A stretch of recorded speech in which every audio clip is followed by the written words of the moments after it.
The engine is coughing in the frozen air over France, wings trembling like paper stitched to hope, and below him the Western Front is carved into the earth like an open wound. Trenches, smoke, flashes of artillery. But up here there is no Georgia, no segregation sign, no back entrance, no sheriff deciding who stands where. There is only altitude and instinct, and inside that fragile Newport fighter sits a man who was never supposed to reach this height. Eugene Bullard, born in 1895 in Columbus, Georgia, under the shadow of Jim Crow.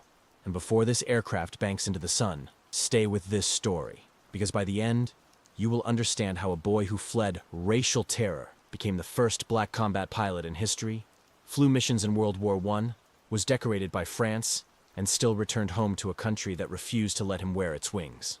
Bullard did not grow up dreaming of engines and propellers. He grew up watching men beaten for stepping outside invisible lines. He grew up hearing his father, a man born enslaved, describe France as a place where a black man might walk without lowering his eyes. That idea became oxygen. As a teenager, Eugene ran. He rode freight trains, boxed in traveling shows, survived by grit and motion until he crossed the Atlantic and found himself in Europe, years before war would engulf it. France did not offer perfection, but it offered possibility. He could work. He could fight. He could exist without constant humiliation written into law.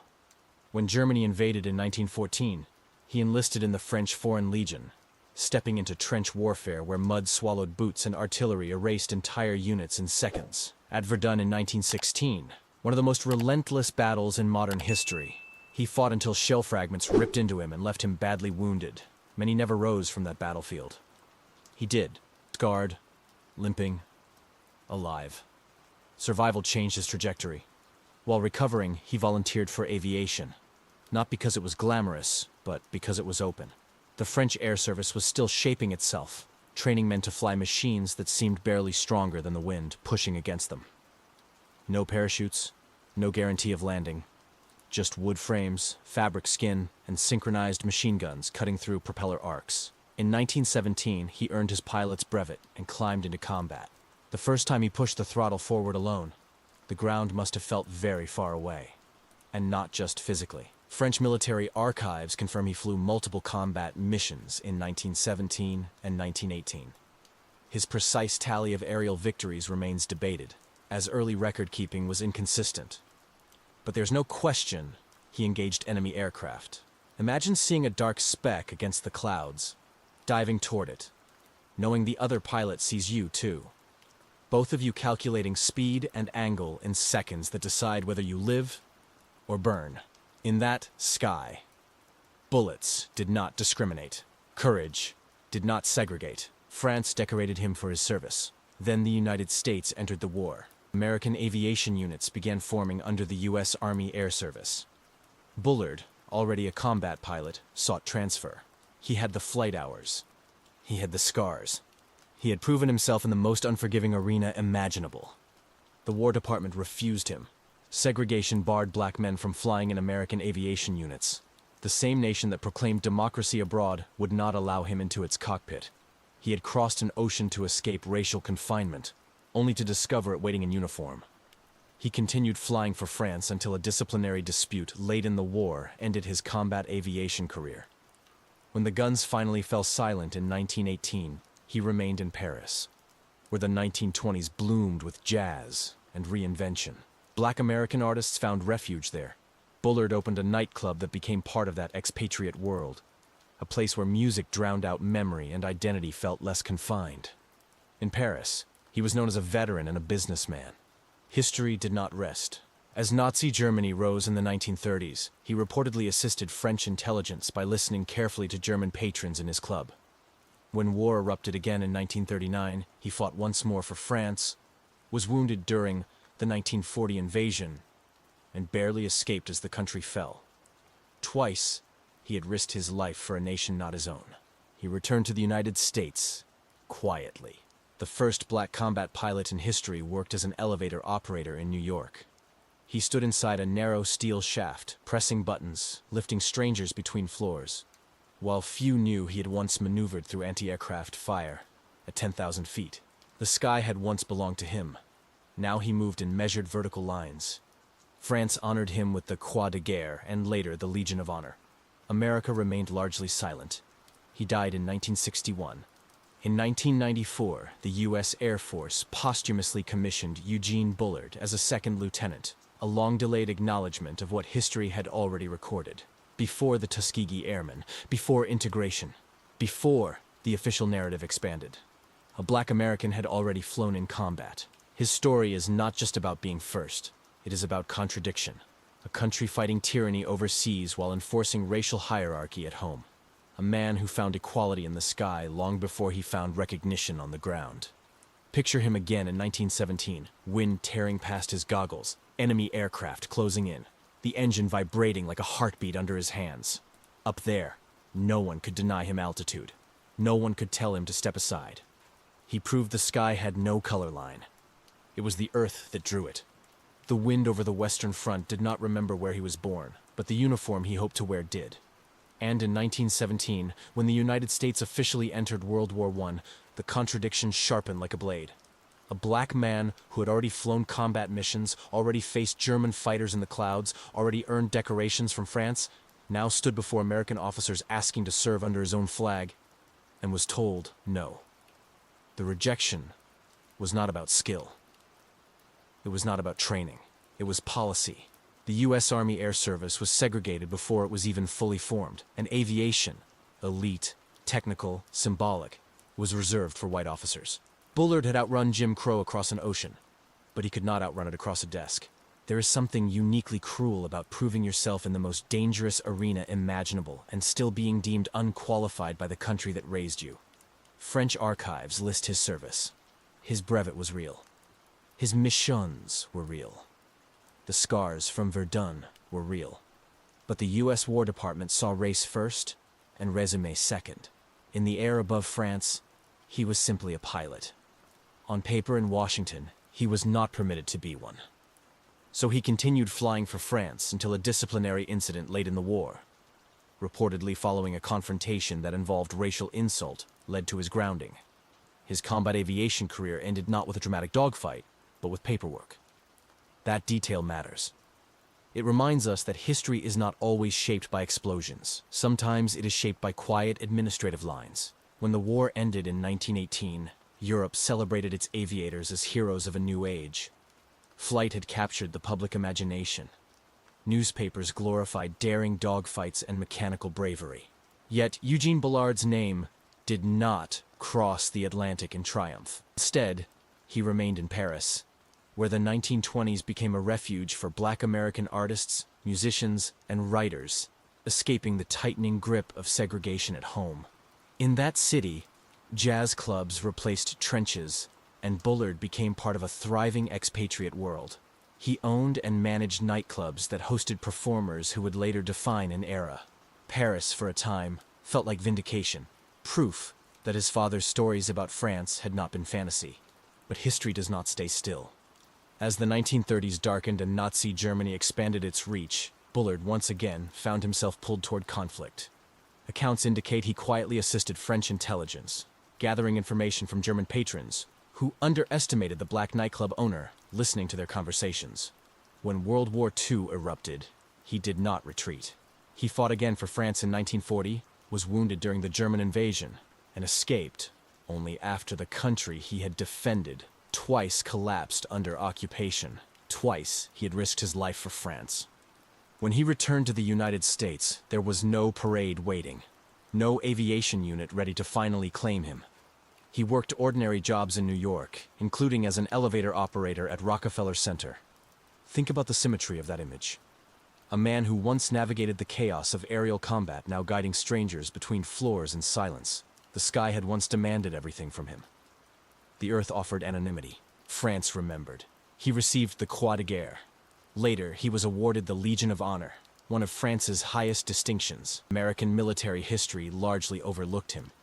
It would take until 1994, more than 3 decades after his death, for the U.S. Air Force to posthumously commission him as a second lieutenant, acknowledging that before the Tuskegee Airmen, before desegregation, before the official narrative widened, a black American had already flown in combat. What makes Bullard's story endure is not only that he was first, it is that he existed at the fault line between innovation and prejudice. Aviation represented the future, modern, mechanical, daring. Yet, even in that new frontier, old racial barriers followed. The machine could evolve faster than the society controlling it. Picture him one more time in that open cockpit, engine vibrating beneath his boots, clouds swallowing the horizon, knowing that the enemy ahead is visible while the barrier behind him is invisible, but just as real. He fought what he could see. He endured what he could not. The sky did not reject him. His country did. And history, slowly and imperfectly, has been trying to correct that. Years after the guns of World War I fell silent, when crowds gathered in Paris to celebrate aviators as symbols of a new mechanical age, Eugene Bullard did not stand at the center of the mythology. He moved quietly at the edges of it, a decorated combat pilot whose name did not circulate in American newspapers, whose birthplace seemed to complicate the hero narrative, and yet whose record in French archives remained undeniable. In France, he was known as a veteran. In the United States, he was almost unknown. The 1920s in Paris felt electric. Jazz pulsed through Montmartre. Writers and musicians from across the Atlantic built a creative refuge in cafes and nightclubs, where race did not vanish, but did not suffocate, in the same way it did under American segregation. Bullard became part of that world, operating clubs that hosted performers who would later define the Harlem Renaissance from abroad. He moved through rooms filled with music and possibility, a man who had survived Verdun and dogfights now orchestrating rhythm instead of maneuvers. It must have felt, at least briefly, like balance, as if the war and the rejection that followed it had settled into something livable.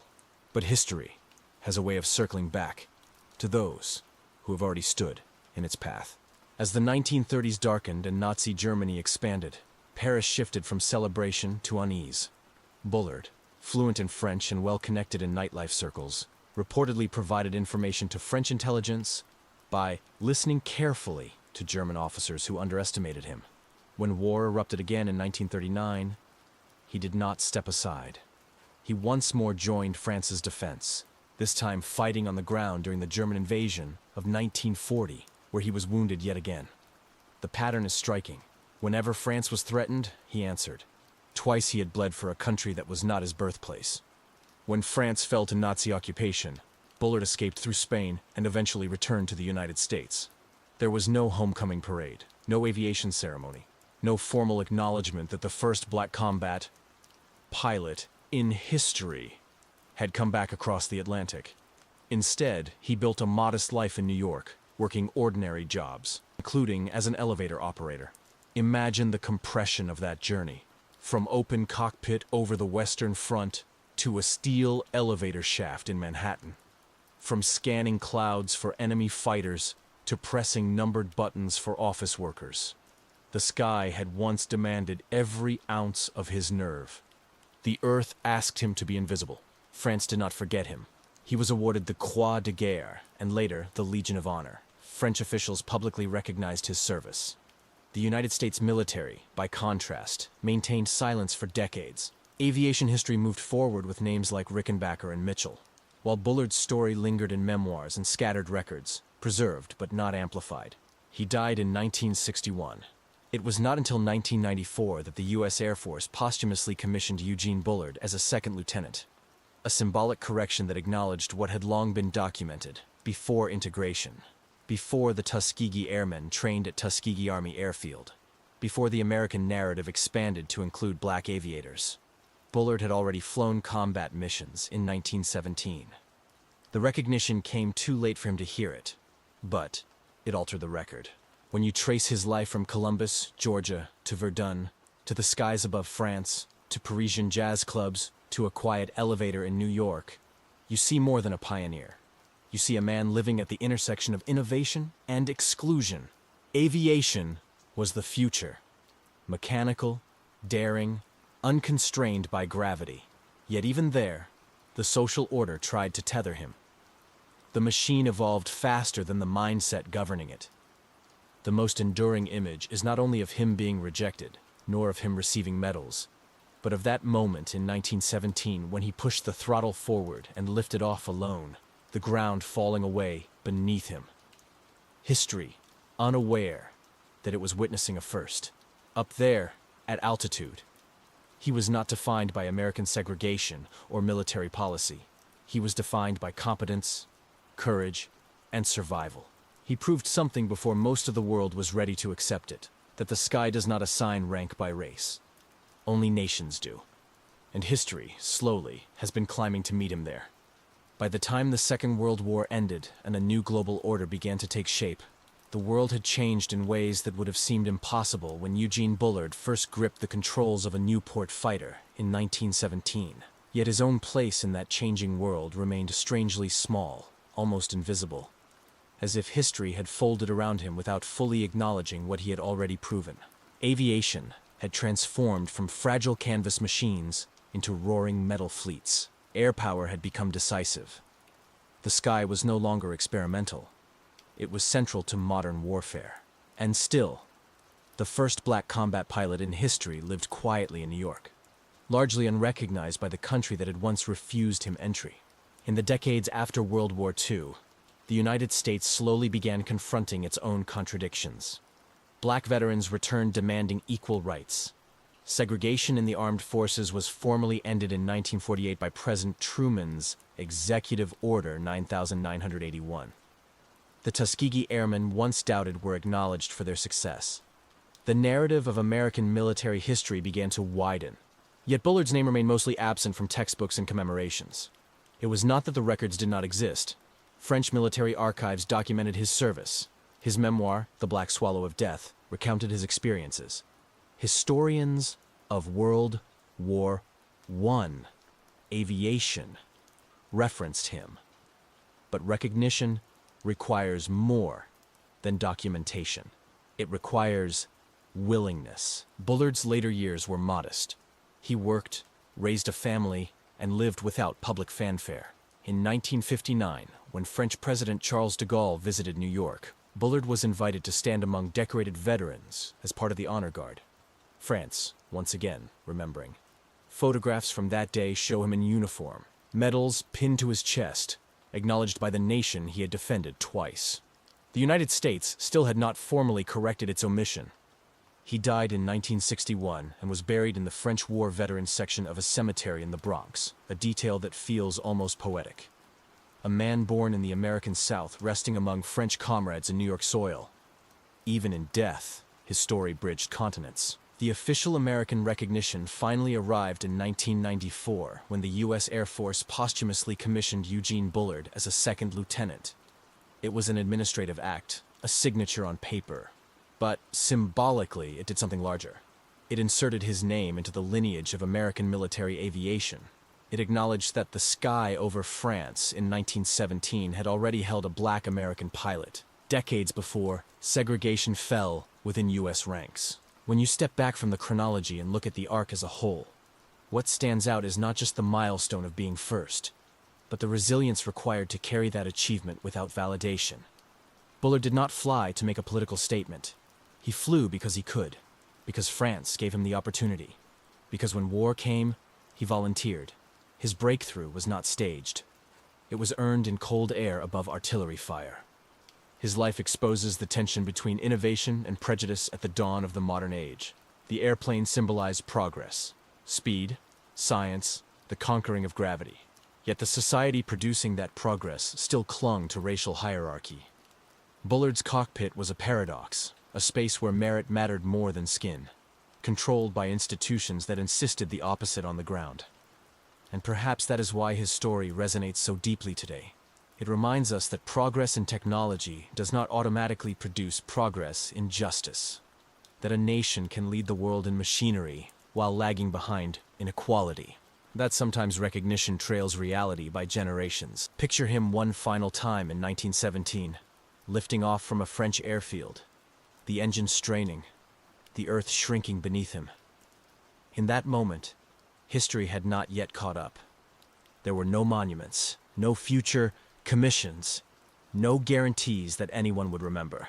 There was only a man and a machine, proving through action what policy refused to acknowledge. The sky accepted him immediately. It took his country nearly 80 years. In the quiet of a New York morning, long after the roar of engines had faded from his life, Eugene Bullard would sometimes pin his French medals to his jacket for special occasions. Small pieces of metal that carried the weight of battles fought in another language, under another flag. And when you see photographs of him standing there, dignified, composed, largely unrecognized by the country of his birth, you realize that the final chapter of his story is not about bitterness, but endurance. History did not hand him his place, it delayed it. And yet the record remained, waiting. The arc of his life bends across continents and contradictions. Born into a segregated America that told him what he could not become, he crossed an ocean and became something unprecedented. He fought in the mud at Verdun. He flew combat missions in 1917 when aviation was still a gamble against gravity. He was decorated by France. He was rejected by the United States. He built a life in Paris among artists and exiles. He fought again in 1940. He returned home to anonymity. And decades later, long after he could hear it, his country finally corrected its silence. What makes his story powerful is not only the title of first, it is the distance between achievement and acknowledgement. The sky recognized his competence instantly. Bureaucracy did not. The battlefield measured him by courage. Policy measured him by race. That tension sits at the heart of early 20th century warfare. Nations proclaiming liberty while maintaining segregation, celebrating innovation while enforcing hierarchy. When the U.S. Air Force posthumously commissioned him in 1994, it did more than award rank.